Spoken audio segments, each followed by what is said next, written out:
La pandemia de COVID-19 transformó la relación enseñanza-aprendizaje.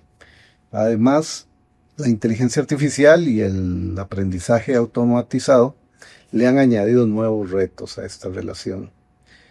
¿Cuáles transformaciones requiere la UNA para la próxima década? La pandemia COVID-19 implicó asumir muchos retos en términos de los procesos de enseñanza-aprendizaje. Aquello que teníamos como presencialidad, donde ya de por sí en presencialidad habían retos en materia didáctica, en materia pedagógica, para poder formar estudiantes integrales en la docencia, coayudando con la investigación y la extensión. Cuando surge la pandemia, la universidad se encuentra en una encrucijada porque no estaba preparada. Y la universidad estaba muy acostumbrada a realizar los procesos que tradicionalmente había hecho.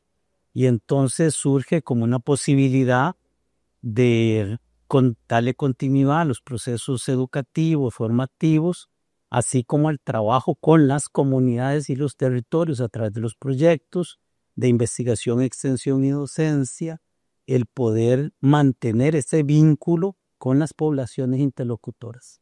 Entonces el reto era complejo, con poca experiencia, y entonces el poder hacer uso y adopción de tecnologías que nos pudieran acercar al estudiantado y mantener el ciclo de educación normal, digamos, como en cierta normalidad. Y en ese caso, los procesos de formación y capacitación para el profesorado no estaban. Yo sabía que hacer unos procesos de muy corto plazo para que los profesores aprendieran a usar plataformas tecnológicas, porque la aula virtual se nos quedaba corta.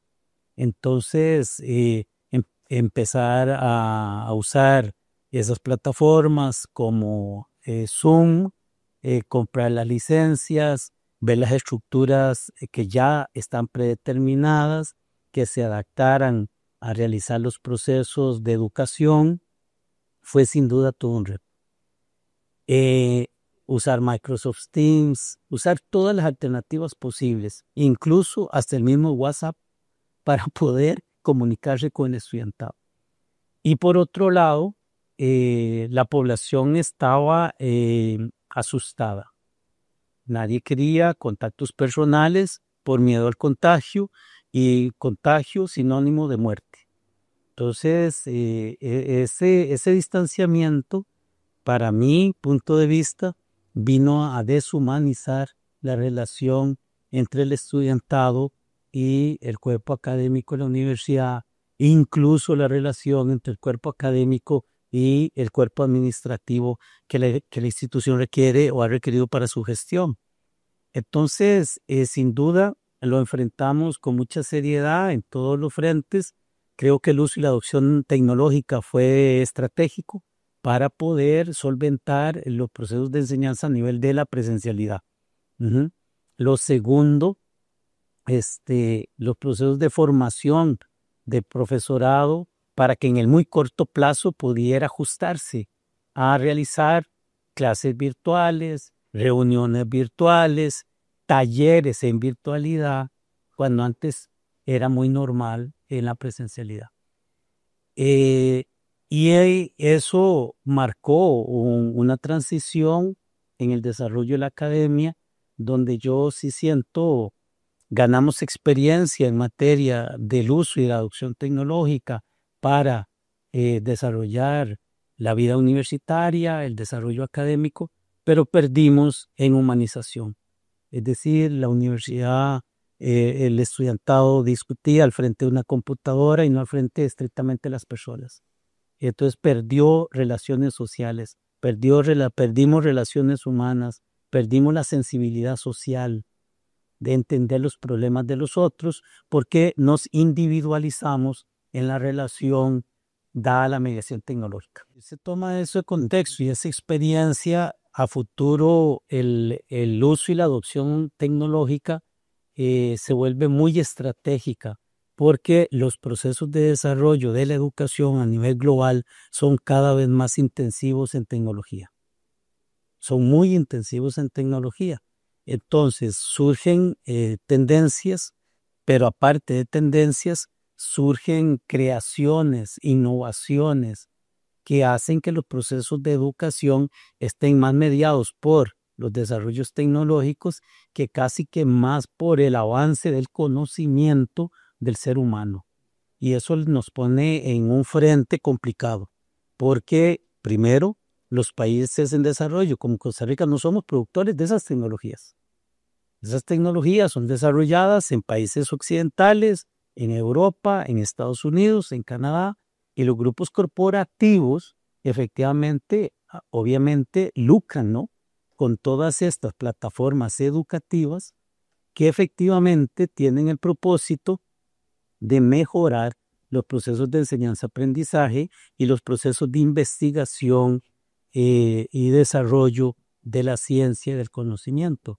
Entonces, uno de los retos es, en el muy corto plazo, integrar y hacer un uso y una adopción tecnológica pertinente en todos los frentes, en la docencia, en la investigación y en la extensión. Yo siento que a nivel de la docencia hay pasos importantes, pero hay rezagos muy grandes. Por ejemplo, en materia de inteligencia artificial, las aplicaciones existentes nos superan en mucho.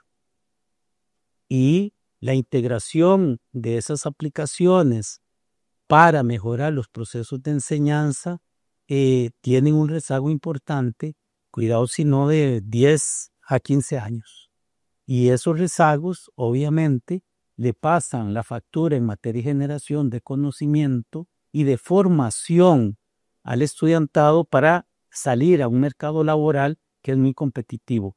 El segundo, en perspectiva, es que la transformación tecnológica no se detiene.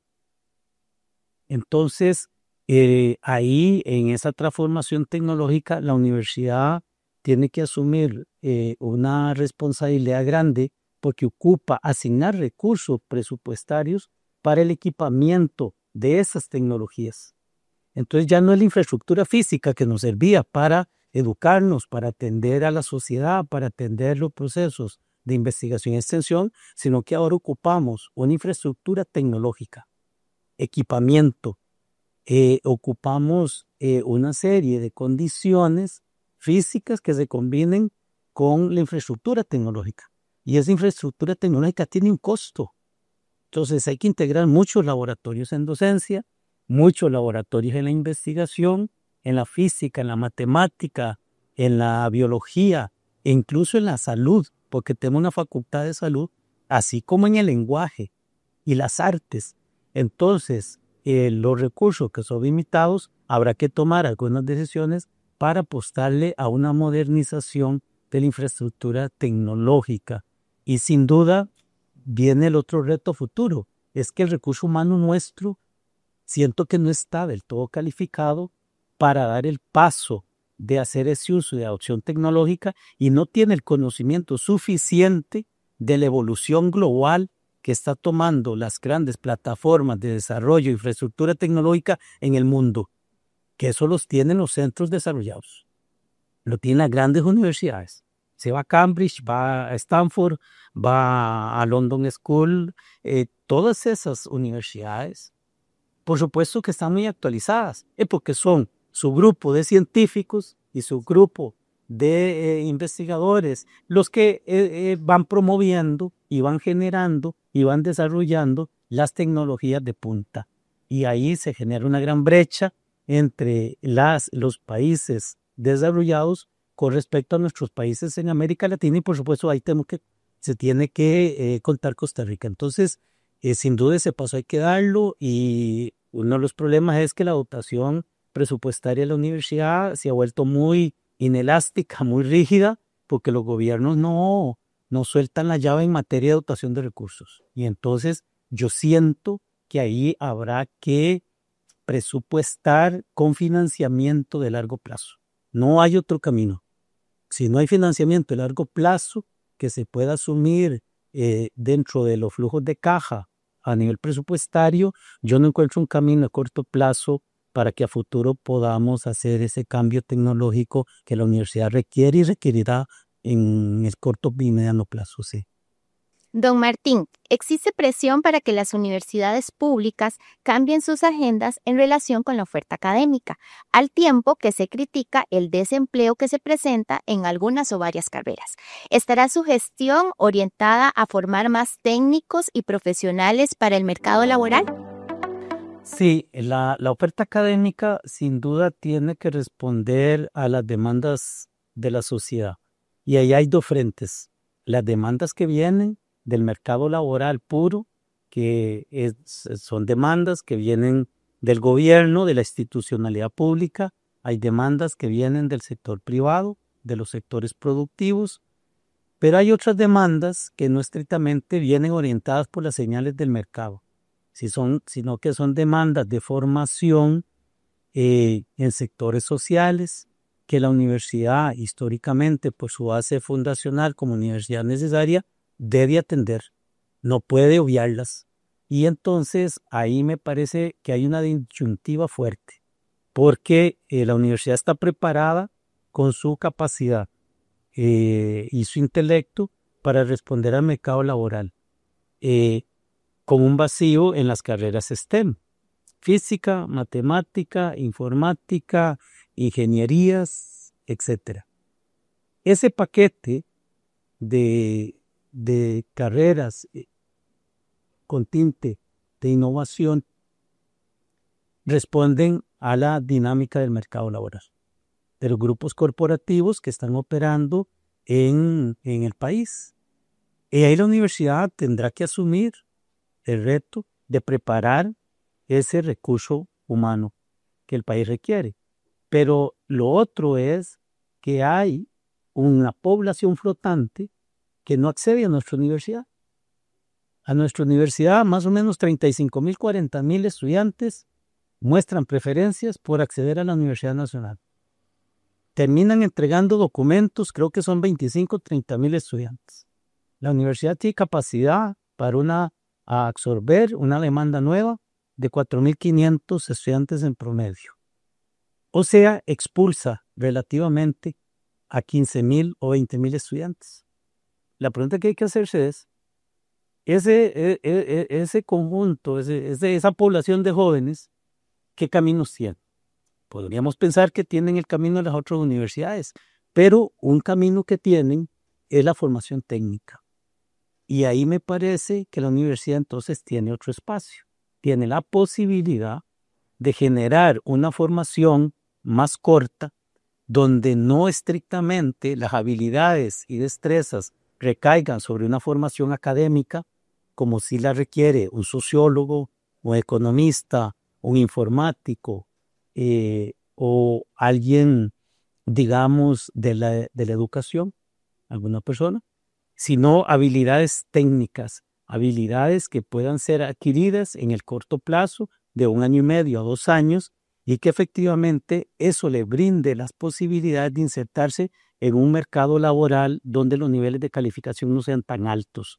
Es decir, que hayan sectores donde la intensidad de trabajo no exija tanto dominio de tecnologías, de un conocimiento más elaborado y más especializado, y entonces poderlo formar para que impacten a los sectores productivos y a los sectores sociales. Y ahí yo siento que la universidad, sin tener que competir con el Instituto Nacional de Aprendizaje, tiene la capacidad en su recurso humano para elaborar ofertas de técnicos, como usted lo ha indicado, que den y reaccionen muy rápidamente a las demandas sociales y a las demandas de los sectores más vulnerabilizados. Y yo creo que eso es todo, por supuesto, todo un reto. Por ejemplo, técnicos para el desarrollo cooperativo. Hay cientos de cooperativas en el país que ocupan formación. Las asociaciones solidaristas.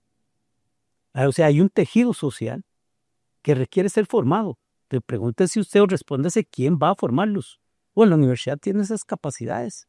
Entonces, yo digo que ahí hay que complementar muy bien sin necesidad de caer en que la universidad se vuelva en un ente especializado en la formación técnica y sustituya su formación académica o la abandone. Yo creo que podrían ser complementarias. Sí, hay un sector de economía naranja en el caso de las artes, por ejemplo, la gente que se dedica al teatro, la gente que se dedica a la poesía, que se dedica a la danza, que se dedica a la música, vive del arte. Y la sociedad merece un desarrollo de arte y cultura. Desgraciadamente, el arte de la cultura históricamente ha recibido el menor presupuesto históricamente por los gobiernos, pero también en nuestra universidad.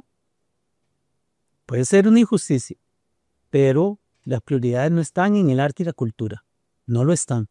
Entonces, en el caso de este sector en particular, hay una posibilidad de formación, en el caso de los técnicos, donde podrían haber espacios para que la universidad, con su recurso humano, mantenga la pertinencia social de esas carreras. Ahora, me preguntaba usted por las otras. En el caso, por ejemplo, de algunas carreras que están en la filosofía y en las letras, filosofía, ciencias de la religión o teología, o carreras que el mercado no valora. Es decir, los vectores de precios no dan buenas señales. Entonces, implica desempleabilidad. Entonces, hay que preguntarse si ese recurso humano es pertinente socialmente. Y yo diría que sí. No siempre la universidad tiene que responder a los mecanismos del mercado, porque el mercado responde solamente a lo que se paga. Y quien paga la formación integral y humanista que se requiere en el campo de la filosofía y las letras.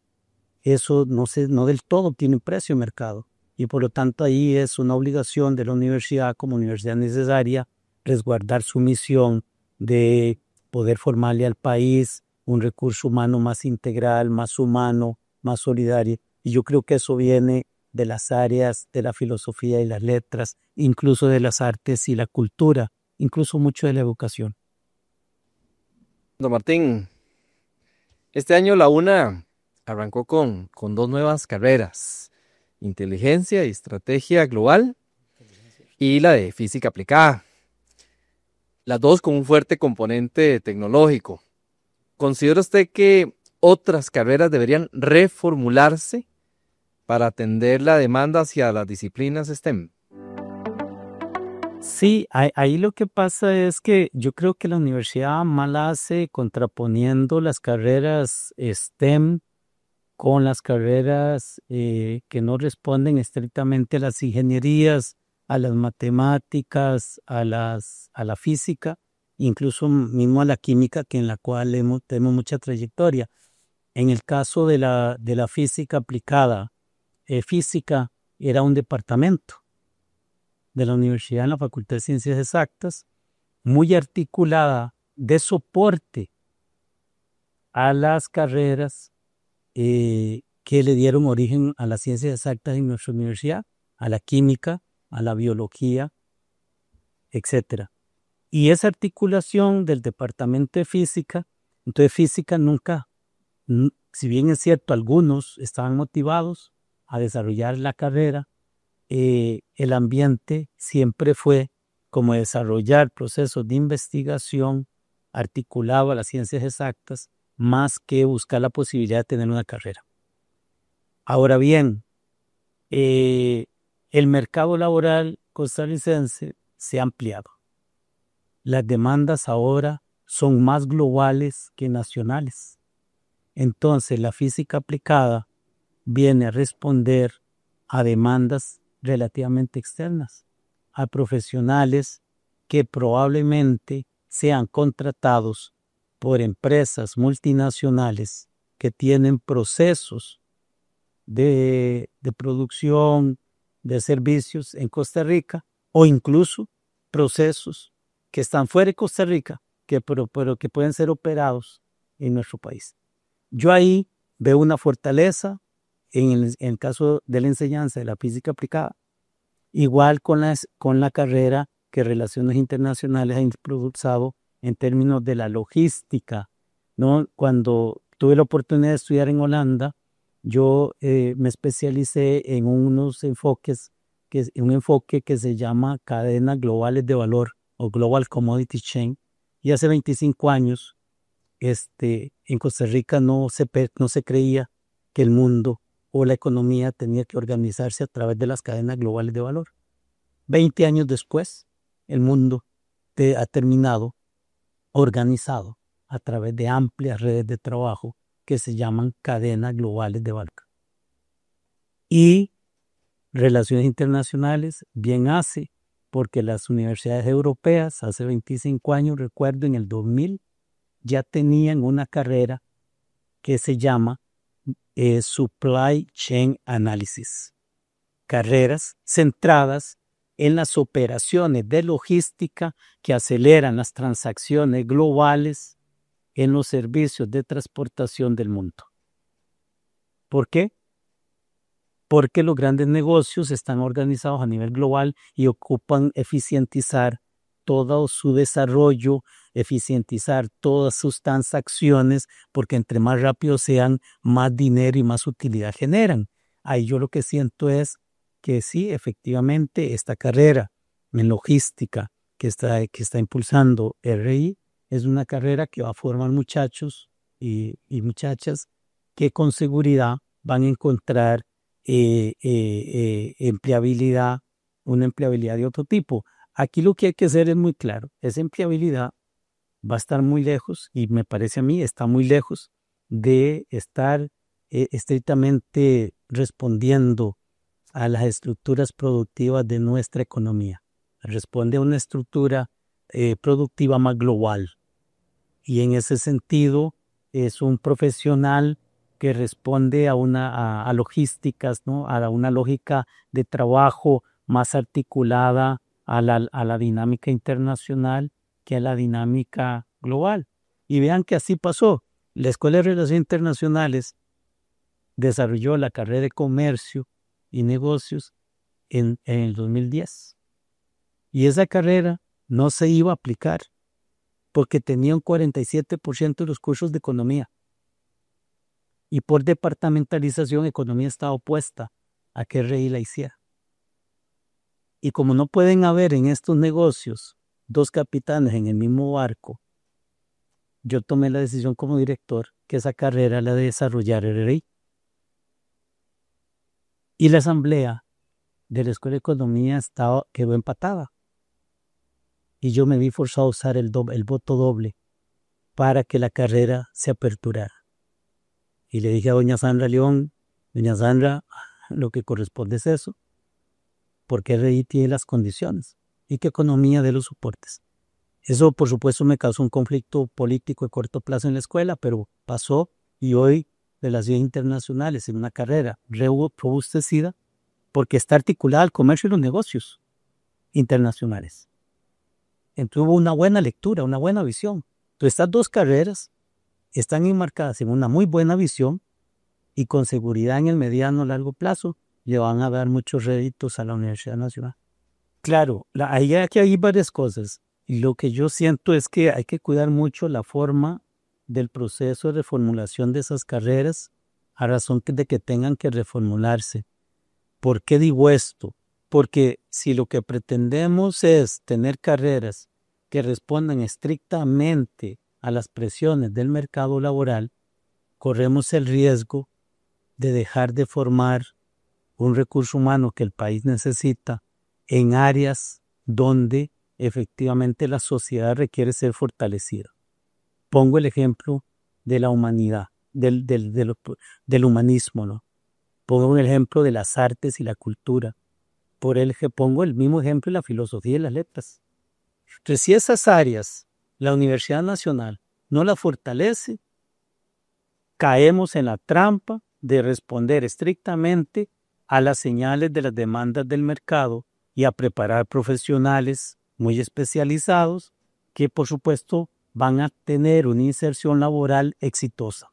Pero entonces el país va a quedarse sin preparación de recurso humano en aquellas áreas que la sociedad también requiere, porque el ser humano vive no solo de lo material, vive de su desarrollo espiritual y vive de su desarrollo y salud mental. Entonces se requiere tener una capacidad de hacer una lectura Randall de manera integral, pensando en una sociedad que pueda tener profesionales formados integralmente, incluso para nuestras propias carreras. ¿Quién va a enseñar la filosofía? Tienen que ser los filósofos. Se requiere cursos de ética y moral en la economía y en las ingenierías, por supuesto, pero no la van a enseñar ni los economistas ni los informáticos. Tiene que enseñarlo gente de la filosofía. Entonces, ahí yo sí siento que hay que ir haciendo la lectura correcta para no desmeritar el hecho que la universidad, a pesar de que tenga carreras que no son del todo rentables, tengan un espacio de desarrollo, y si no, pierde toda la sociedad, no solo la misma universidad. Bueno, don Martín, la siguiente preguntita. ¿Existe una tendencia global hacia el recorte del financiamiento de las universidades públicas? ¿Cuál es la ruta para afrontar, cuál es su ruta para afrontar esta tendencia? Ahí hay un camino, digamos, en dos niveles. Uno, el tener buenas negociaciones con la contraparte que es el gobierno. Es estratégico tener buenas negociaciones en el nivel operativo. El tema es cómo usted se aproxima a esas buenas negociaciones. Y para que hayan buenas negociaciones, la parte y la contraparte tienen que estar convencidos de que ambas partes están ganando. Entonces, ahí la universidad tendrá, con base a sus criterios de funcionalidad, que demostrar su pertinencia social, su excelencia académica, el uso y la eficiencia y la eficacia de los recursos públicos. Y creo que no estamos lejos de eso. Lo hemos demostrado que esta universidad, por mucho, tiene una pertinencia social con sus más de 70 proyectos de extensión pura que tiene. 200. Ajá. Sí, esa ha sido una. Pero lo otro, en términos, digamos, de la articulación con los gobiernos, no el de ahora, sino hacia atrás. En esa estrategia, a mí me parece que tiene que seguirse manteniendo por un tema de credibilidad con la sociedad. O sea, hoy por hoy la universidad, digamos, que mantiene esa credibilidad. El segundo punto es que a nivel presupuestario, creería yo que hay que dar una pelea fuerte por volver a tener negociaciones quinquenales. Perdidas en los últimos 10 años, la última me parece que fue cuando don Leonardo Garnier era ministro de Educación y teníamos un acuerdo quinquenal que nos daba no solo sostenibilidad financiera, sino nos daba un horizonte de planificación académica más segura, con menos incertidumbre, ¿no? Y esa fue, me parece, entre el 2010 y el 2015. Si no mal recuerdo, con una base de presupuesto de cerca de 200, me parece que fueron 212,000 millones. Y con una tasa de crecimiento anclada al crecimiento del Producto Interno Bruto Real, que en realidad es de un 4.5%, y con un reconocimiento adicional por inflación, por si los precios ni se disparaban. Entonces, ahí me parece a mí que a nivel presupuestario es necesario volver relativamente a plantear el que las universidades tengan, para hacer una planificación académica sensata, coherente, sin presiones de incertidumbre, volver a intentar tener negociaciones quinquenales, que desgraciadamente las perdimos, me parece que por descuido, en algún momento de la coyuntura política y de conducción de las universidades, porque no es solo culpa de la una, sino de las universidades en su conjunto, y ahora las 5 universidades tendrán que sobreponerse para asumir una postura muy fuerte con este gobierno y con el que venga por buscar una alternativa de negociación quinquenal. Sí, a mí me parece que no hay que renunciar a la complementariedad en la generación de ingresos. Y digo complementariedad porque no me gusta hablar de la venta de servicios, cuando entonces nos mercantiliza la universidad. Y no tenemos por qué del todo asumir la mercantilización de la acción sustantiva de la universidad, de la investigación, de la docencia y de la extensión. Y digo esto por lo siguiente, a mí me parece que hay que separar muy claramente algunos procesos que tenemos articulados con la sociedad. Por ejemplo, la vinculación. Hay una vinculación con los sectores productivos de punta, modernos, que pueden pagar. Y los sectores productivos de punta y modernos que pueden pagar, están dispuestos a pagar. Entonces, si esos sectores están dispuestos a pagar, la universidad puede abiertamente y con toda transparencia hacer alianzas privadas que le dé el espacio a la comunidad académica para que pueda articularse a esos sectores y generar con mucha seguridad ingresos complementarios. Y ahí hay un gran reto de eficientizar todos los costos de transacción a través de la Oficina de Transferencia Tecnológica y a través de la gestión que hace la FundaUNA. Pero más que todo, reconocer esa capacidad, porque la otra capacidad viene por el lado de la vinculación con los sectores sociales y con los sectores productivos rezagados. Y entonces tenemos un área sustantiva que es la extensión universitaria y por lo tanto hay que separar como el agua y el aceite la vinculación a través del transferencismo, ¿no?, que podemos hacer con mucha claridad con los sectores de punta versus la atención que por misión institucional como universidad necesaria tenemos que hacer con los sectores rezagados, con la agricultura, con la agroindustria, con esos sectores. Y yo creo, Johnny, que ahí sí hay una beta importante porque la universidad ha ido apuntalando carreras como informática, incluso carreras en las ciencias sociales que tienen ese potencial, la administración de empresas, la economía, en materia de salud, la carrera de movimiento humano, históricamente la carrera de veterinaria, pero también hay otra cosa ahí que hay que revisar. Es que si bien es cierto, podemos tener generación de ingresos complementarios, esos ingresos complementarios tienen que nutrir la universidad. Y hoy por hoy la cosa no anda por ahí. Es decir, estamos generando ingresos complementarios, pero resulta que esos ingresos complementarios no transversan el desarrollo y la oferta académica de la universidad en términos de dotación tecnológica, en términos de infraestructura, en términos de recurso humano. Y claro, se quedan en el proyecto. Entonces tenemos subvenciones importantes. Es decir, la generación de ingresos complementarios que hoy tenemos vía, llámele usted cooperación, o llámele usted consultorías, o llámele usted servicios contratados, están subvencionados por nuestra universidad. Por ejemplo, posgrados, tiene más de 100 plazas académicas subvencionadas.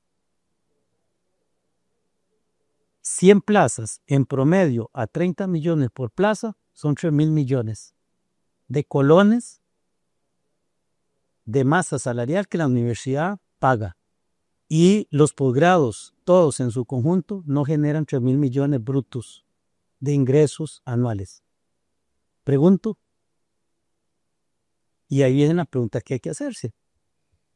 Esos ingresos complementarios tienen sentido solo si los esfuerzos en materia de educación permanente, en materia de generación de posgrados, en materia de proyectos articulados, logran efectivamente tener remuneraciones que compensen los mecanismos de subvención existentes. Si no, no le veo mucho sentido.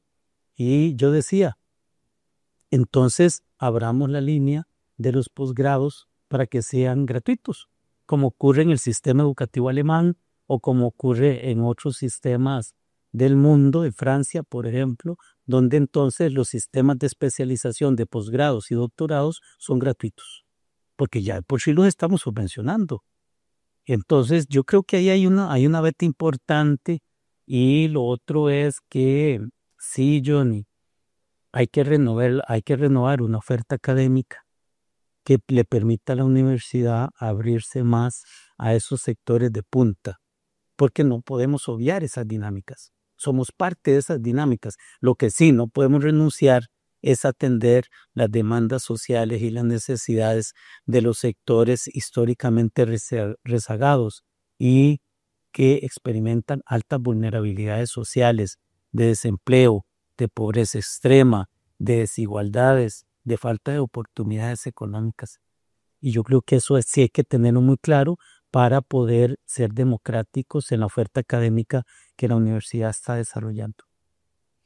Martín, continuando hablando un poquito del presupuesto y hablando del FES, la negociación es un desafío constante, ¿verdad? Produce demasiado desgaste y la última se resolvió al margen de la Constitución. Considerando que la actual administración del presidente Chávez todavía le queda un año, ¿cuenta usted con alguna propuesta de negociación? Sí, a mí me parece que hay que ir como en varios niveles. Una negociación tiene dos componentes. Un componente técnico que le da factibilidad, pero tiene un componente político que es la viabilidad. ¿En dónde estamos mal? Estamos muy mal en la viabilidad política. Hoy por hoy tenemos un conflicto abierto de la universidad pública con la estructura de poder del Ejecutivo. Y por lo tanto, los niveles de acercamiento y de consenso prácticamente son nulos. Ya ahí usted va perdiendo 1-0 el partido. Segundo, técnicamente hay no solo, yo diría que no es tan necesario justificar la pertinencia social de la universidad y lo que hemos conversado, sino que hay que buscar una alternativa de la composición de una propuesta técnica que contraponga la base de dotación presupuestaria que está en 576,000 millones para las 5 universidades, con una tasa de crecimiento que para mí por lo menos vuelva a lo que teníamos en el pasado.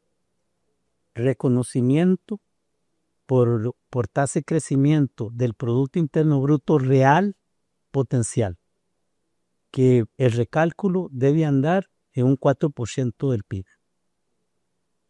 Segundo, un reconocimiento por inflación para blindarnos en términos de costo de vida y entonces poder internamente tener luego recursos para actualizar los salarios, para actualizar la compra de materiales y equipamiento, al menos a los precios de mercado. Entonces ocupamos un reconocimiento por inflación. Pero hay que sumar los dos. Y yo le sumaría un tercero. En la propuesta técnica es hacer un acuerdo explícito y articulado con el gobierno para que programas de punta altamente reconocidos por la universidad puedan ser contratados por la institucionalidad pública del gobierno y el gobierno. Y ahí usted puede conseguir recursos complementarios para la oferta académica. Y la universidad tiene programas muy exitosos. Bueno, no solamente lo que hacemos en materia de sismología, que lo hace el Oxicore, y recibe ingresos complementarios del gobierno. Pero así hay programas en la agroindustria, en la agricultura, en la maricultura, que vienen de las ciencias biológicas, incluso en la educación y la cultura, programas que pueden ser negociados para tener ingresos complementarios. Yo he estimado en esa parte técnica, ¿no?, que cada universidad no tiene menos de 25 programas altamente exitosos que en promedio podrían recibir no menos de 100 millones de colores. Si usted tiene 25 programas y logra que le apuntalen con 100 millones cada programa, no recibe menos de 2.500 millones colaterales, que le meten fuerza a su oferta académica. Y bueno, don Francisco creo que algo de eso escuchó y intentaron armar un portafolio de algunos proyectos. Pero ahí había que ser más agresivo, plantear un programa de bilingüismo, por ejemplo. Los jerarcas de los gobiernos a mí me plantean a cada rato, don Martín, trabajemos el bilingüismo, estamos dispuestos a poner recursos. Don Martín, trabajemos la parte socioproductiva para apoyar a los sectores productivos más vulnerables, cacao en la agroindustria, en la maricultura, la pesca artesanal, y nosotros podríamos poner recursos. Ahí es donde hay que tener lo que decía, una buena articulación con el gobierno para poder intercambiar, porque al gobierno también le sirve, porque eso le capitaliza credibilidad ante la sociedad, y los políticos, perdónenme, los políticos viven de los votos. Y nosotros, pues si ellos viven de los votos, que ellos vivan de los votos, pues nosotros vivimos de los ingresos complementarios. Entonces, esos tres componentes, Natalia, ese tercero para mí es fundamental. 1.500 millones que usted genere adicionalmente tiene un espacio. Y le pongo un ejemplo. El INDER, el Instituto de Desarrollo Rural, tiene más de 2.500 fincas que no están escrituradas porque no hay planos. Nos hicieron una oferta para articularnos a esos sectores. Tenían un disponible de 1.500 millones para contratar. Topografía no del todo tiene la capacidad y el conocimiento.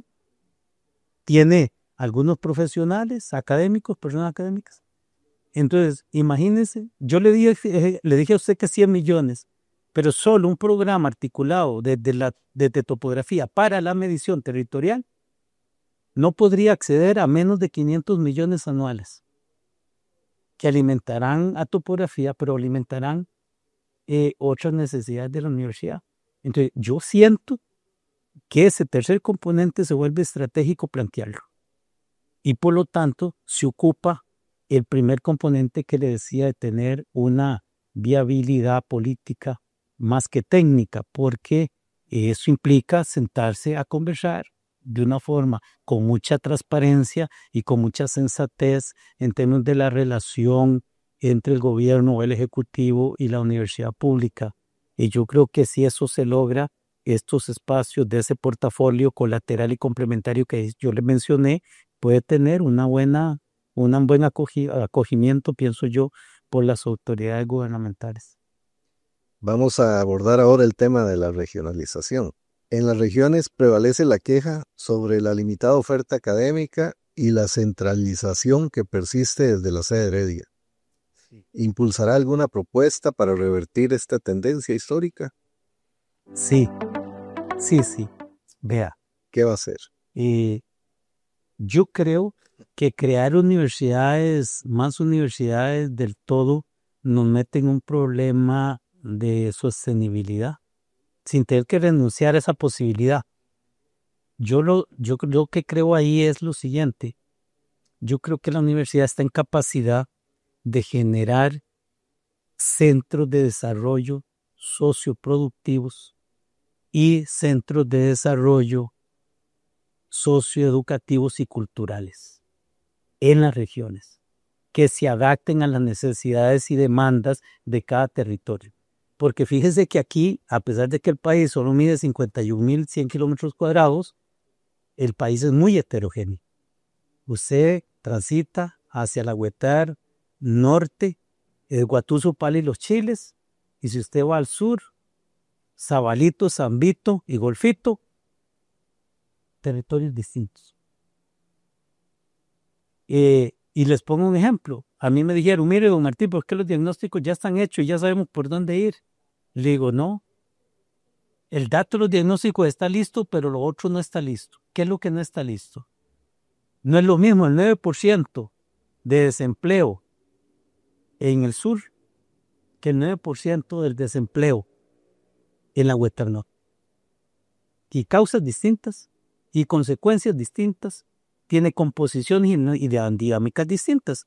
Entonces, ahora que me preguntan sobre esto, esos centros de desarrollo, la universidad, en el caso de la UNA, le daría mucha pertinencia social, mejoraría el posicionamiento regional, nos daría mucha presencia regional, territorial y local, conviviendo con lo que nosotros le llamamos las poblaciones interlocutoras, que son al final las que experimentan el desempleo, la pobreza extrema, la falta de oportunidades económicas, los bajos ingresos y la vulnerabilidad social.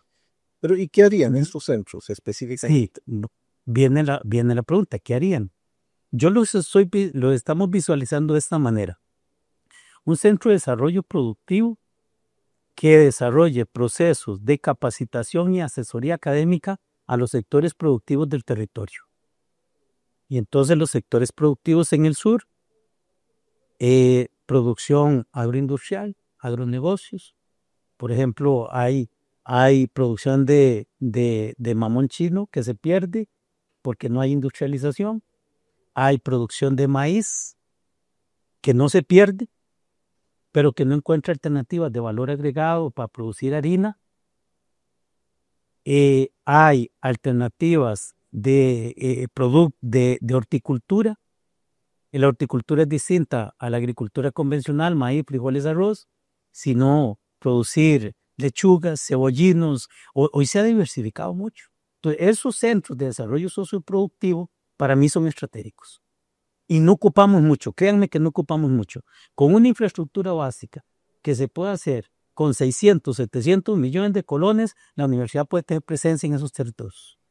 Es que sean muy compartidos con las poblaciones interlocutoras y con el tejido social de la comunidad. Y ahí nosotros tenemos las de ganar. Tenemos credibilidad con cooperativas, con asociaciones de desarrollo productivo, con asociaciones de desarrollo comunal, pero no solo eso, tenemos credibilidad con la institucionalidad pública que trabaja con esos sectores, con el INDER, con el IMAS, con el Ministerio de Trabajo, con una serie de lo que yo le llamo la estructura de gobernanza territorial, con lo cual es muy fácil, relativamente digo yo, articular los esfuerzos de la universidad, porque la universidad tiene credibilidad. Créanme que tiene credibilidad en los territorios. Sería utilizar el basamento de las capacidades humanas que tenemos, tecnológicas, de infraestructura, no infraestructura porque sí hay que crearla, y le voy a decir por qué hay que hacerlo. Porque, por ejemplo, a mí me da mucha pena cuando viajo mucho a esos territorios como Guatuso y Pala y los Chiles, es la Costa Rica empobrecida, es la Costa Rica sin oportunidades. La UNA no está presente, estamos presentes, tenemos proyectos, programas, pero estamos a 5 horas de aquí. Entonces, nuestros académicos viajan y hacen un gran desgaste y un gran esfuerzo, que lo hacen con mucha mística y compromiso social, pero lo que sí siento es que esos centros de desarrollo, digo socioeducativo, porque en unos habrá que intensificar las carreras de la educación rural, que lo hace la División de Educación Rural, lo hace la Educación para el Trabajo y MENSIDE. Y ahí tenemos todo el espacio para poder desarrollar esas iniciativas y formar el recurso humano al sector educativo de estas poblaciones golpeadas. Y en la parte socioproductiva tenemos muchas. Es más, le voy a decir, yo creo que voy a decir más de la cuenta, pero uno quiero abrirlo en la península de Osa, en Puerto Jiménez. Un centro focalizado en la sostenibilidad. Y ahí está el 5% de la diversidad del mundo. Bueno, nosotros no tenemos sede, no ocupamos una sede, ocupamos un espacio de convivencia con la comunidad. Y ahí creo, ya tenemos proyectos y programas exitosos ahí, está Focal, tenemos muchos proyectos donde ya tenemos la credibilidad no que hemos forjado ahora en los últimos 3, 4 años, sino que ha venido forjada del pasado. Y entonces podemos hacerlo. Y creería yo, y no me niego, a que podamos tener centros de desarrollo cultural. Porque las comunidades quieren apostarle al arte y la cultura, pero no hay recursos. Y la universidad tiene lo más valioso.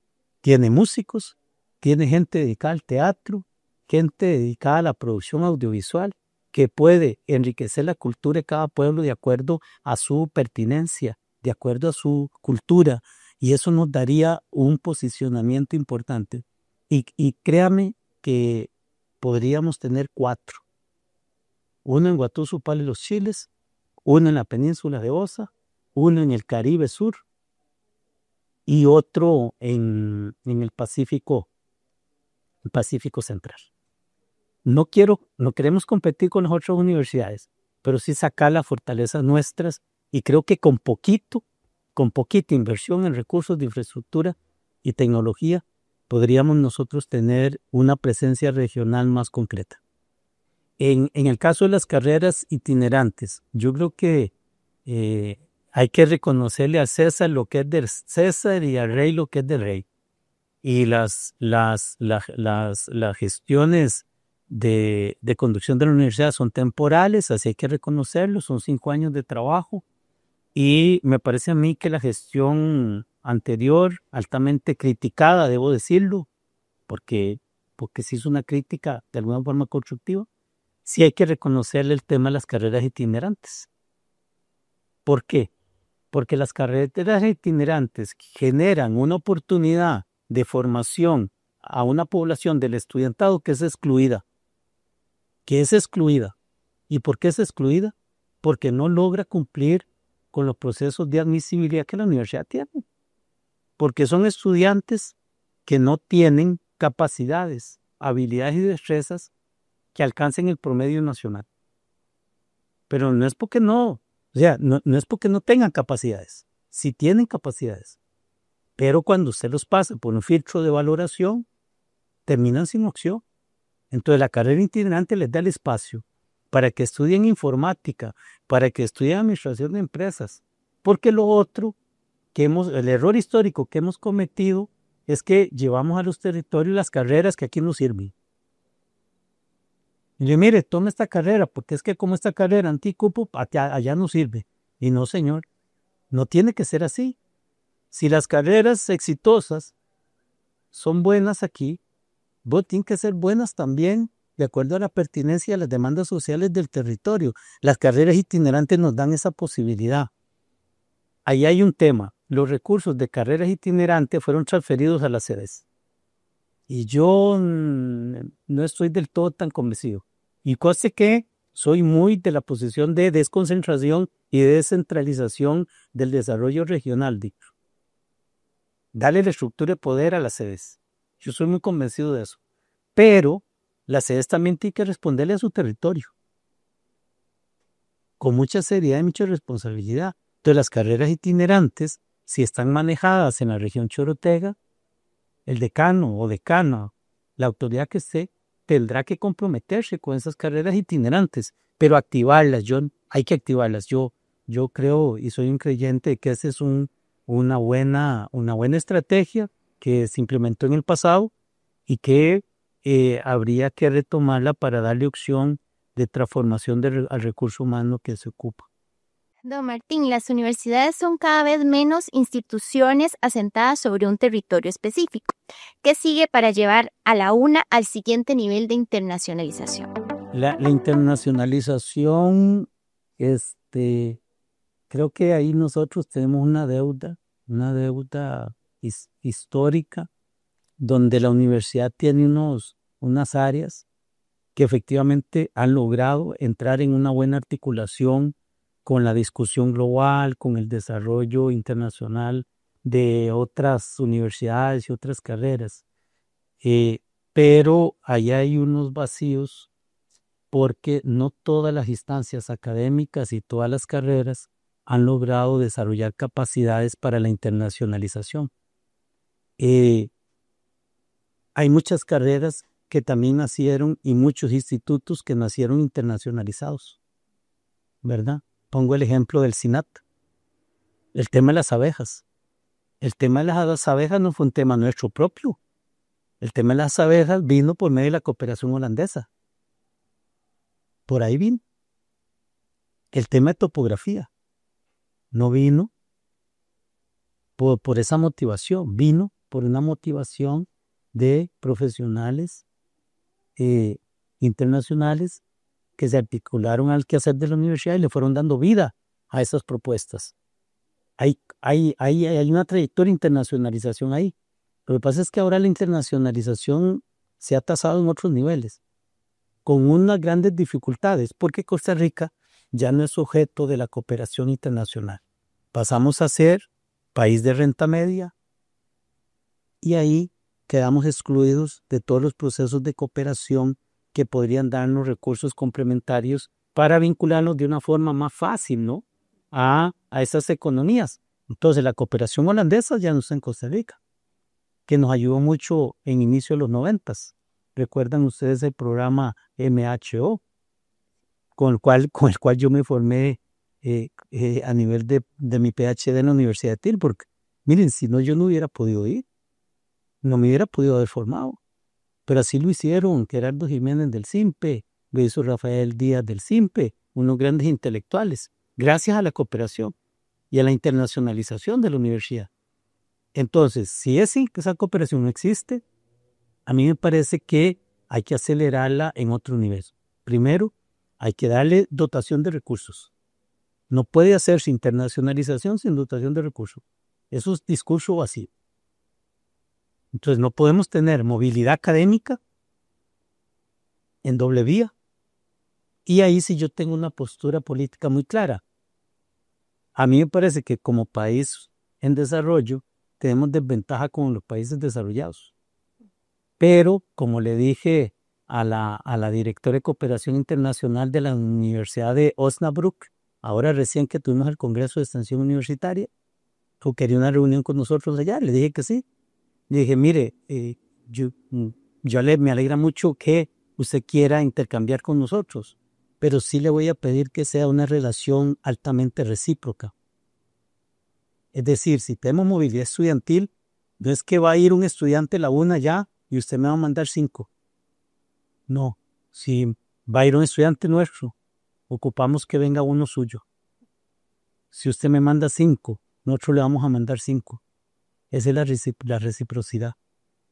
Y en ese nivel, yo creería que si usted está de acuerdo, podemos conversar.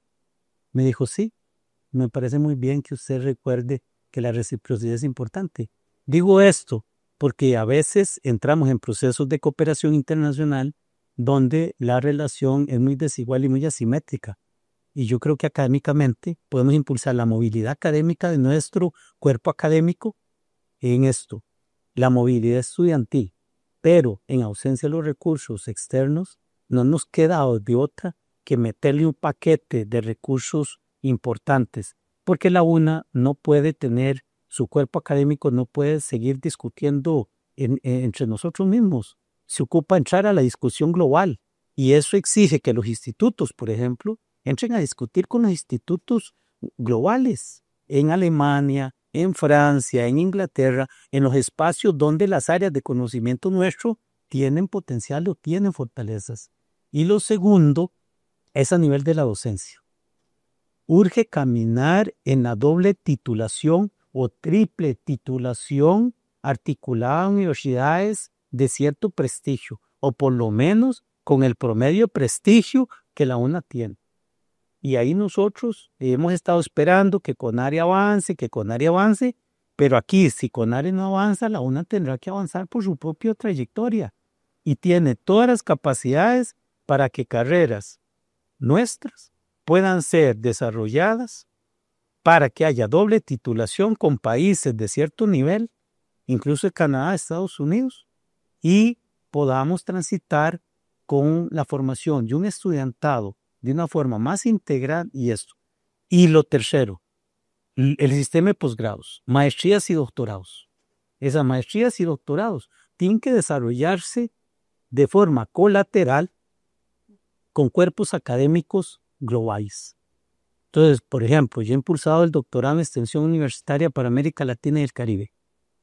Y que lo primero que dije es, mire, ocupamos un 60% del profesorado costarricense y un 40% del profesorado internacional. Llámele usted suramericanos o europeos. Y bueno, estamos en ese camino. Entonces se ocupa un cuerpo académico que le retroalimente con una discusión global, con posturas y marcos teóricos y metodológicos globales. Y ahí me parece que a nivel de internacionalización estamos en el camino correcto, pero hay que integrar todos estos elementos para que la universidad entonces tenga otros interlocutores. Por supuesto, reconocer que estructuralmente tenemos problemas, ¿verdad? No es posible que un convenio dure 2 años.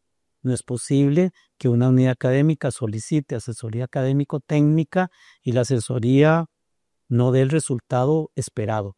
Y porque eso frustra mucho las expectativas de desarrollo que usted señalaba en materia de internacionalización, ¿verdad? Entonces, ¿de qué hacen las personas académicas? Se frustran y no avanzan en sus expectativas. Entonces terminamos con una academia muy endogenizada, muy autárquica, con pocas posibilidades de intercambio internacional y por supuesto eso nos mata. Nos mata porque es como confesarse entre obispos y entonces seguimos en eso y no vamos a lograr avanzar en las posturas teóricas y metodológicas que la universidad requiere remozar año con año. Don Martín, pasamos a esta otra área. El cuarto Congreso Universitario puso énfasis en la simplificación de la normativa universitaria, pero esta más bien se ha expandido con la aprobación de nuevos reglamentos. Sí. ¿Cómo cree que debe darse esa simplificación? Sí, a mí me parece que ese es estratégicamente es un balance que lo reconoce la comunidad académica. Usted habla con la comunidad académica y ya dicen, mire, don Martín, todo va muy bien, pero si no entramos a la tramitología existente, a las reglas, a las normas y esto, la academia no va a caminar más. Entonces, la regulación existente se ha vuelto en una distorsión que juega en contra de los procesos académicos. Entonces nos estamos disparando nosotros mismos en nuestros mismos pies. Ahí me parece a mí que hay que abordar esto con la seriedad del caso. Hay que tener un proceso de regulación, porque no estamos diciendo que no hay que regular. Porque me parece a mí que tampoco usted puede dejar todo a la libre. Es decir, usted tiene que tener procesos de regulación que le permitan un desarrollo académico donde la generación de conocimiento, el desarrollo académico, las instancias académicas puedan trabajar bien, que las personas académicas se sientan felices, trabajen felices, alcancen los resultados esperados de la mejor manera. ¿Y qué es lo que pasa? Que a nivel de gestión hemos creado lo que yo les llamo en el nivel intermedio del queque, ¿no?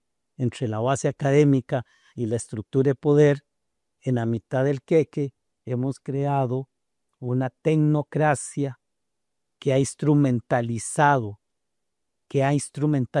la regulación. Y eso nos tiene acabados, nos tiene desgastados, nos tiene frustrados. Entonces, el resultado de la regulación no puede ser mantener más reglamentos. Y vea, y yo creo que la estrategia no es ir a revisar los reglamentos, porque mientras revisamos los reglamentos, mientras vemos a ver si aprobamos los cambios en el Consejo Universitario, se nos va la gestión de 5 años. Y ahí hay más de 100 reglamentos de por medio. Y lo que sí hay que hacer es hacer una interpretación de la reglamentación existente, ver cuáles son los procesos y procedimientos. Yo me centraría más en los procedimientos necesarios para que los medios estén en concordancia con los fines académicos. Y eso hay que entenderlo bien. Usted no puede justificar la lógica de los medios sobre los medios. Pongo el ejemplo de la comunicación, lo que ustedes hacen. La comunicación no puede justificarse sobre los objetivos mismos de la comunicación. Y la comunicación está en función de los fines académicos de la universidad, porque es un brazo de la difusión estratégica. Entonces, hay que eficientizar la comunicación. Pero si la comunicación pasa, como ustedes lo indicaron, por un conjunto de reglas, normas y procedimientos para que esto ocurra, estamos metiéndole distorsiones, costos de transacción en términos de tiempo, en términos de recursos financieros, de recursos humanos, que lo que hace es retardar el resultado que la comunicación quiere en función de los fines académicos que la universidad ha trazado. Sí, viene el 5º Congreso y yo creería que esa postura hay que hacerla con mucho pragmatismo. Y, por ejemplo, yo he conversado esos temas con el Contralor, porque aquí también, usted no sabe, pero si usted no sabe es un problema, porque entonces le dice, mire, es que la Contraloría indicó que hay que justificar tal cosa. Y usted ve, y entonces se instrumentaliza una serie de toma de decisiones, se instrumentaliza una serie de decisiones, de toma de decisiones en materia de asignación de los recursos, lo cual hace que la eficiencia y la eficacia del resultado académico no se dé. Entonces, ahí con mucho pragmatismo hay que analizar la regulación y la regulación hay que interpretarla en favor del desarrollo de la academia, de su dinámica. Mal hacemos introduciendo regulación para que podamos hacerlo. Pongo un ejemplo de hace 10 años. Yo me molesté mucho en la Escuela de Economía cuando era director de la Escuela de Economía porque yo podía comprar computadoras. Yo ocupaba una computadora, se hacía la orden de compra y se compraba. Bueno, apareció el departamento de tecnología de la universidad diciendo que había que comprar la estándar 1, la estándar 2 y la estándar 3. Y yo me rebelé. Y le digo, mire, pero pues yo no puedo comprar la computadora que yo quiera. Además, con un mecanismo mucho más expedito que el que usted ha hecho. No, es que hay que ordenar la universidad. No, pero entonces usted les va a quitar flexibilidad a la universidad. Sí, pero ocupamos eficientizar. Ok, muy bien, arranque. ¿Se ha eficientizado la universidad con esos procesos? Por supuesto que no. Hay que esperar a que se compren 1.500 computadoras. Mientras se hace la compra, pasa un año. ¿Usted cuándo recibe usted la computadora? Año y medio después. Cuando el Departamento de Comunicación podría comprar su computadora de acuerdo a las características que ocupa, porque además él es el usuario y entonces poder desarrollar los procesos de compra más expeditos. Y si a usted no le sirve la computadora, después rectifica, porque no importa si usted se equivocó, y todo el mundo se equivoca. Usted se equivoca en la práctica. Entonces, tenemos procesos en ese nivel que yo creo que hay que meterle flexibilidad y revisar la regulación existente y hacer las consultas que haya que hacer y darle a la Contraloría su función, es fiscalizar.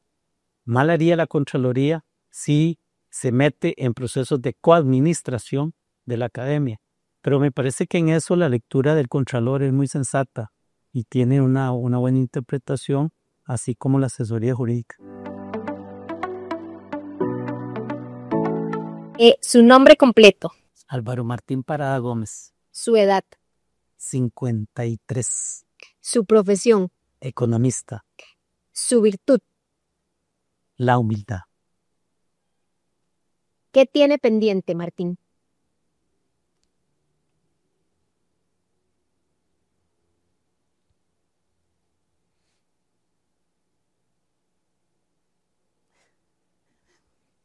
Ya me está bien. Sí, tengo pendiente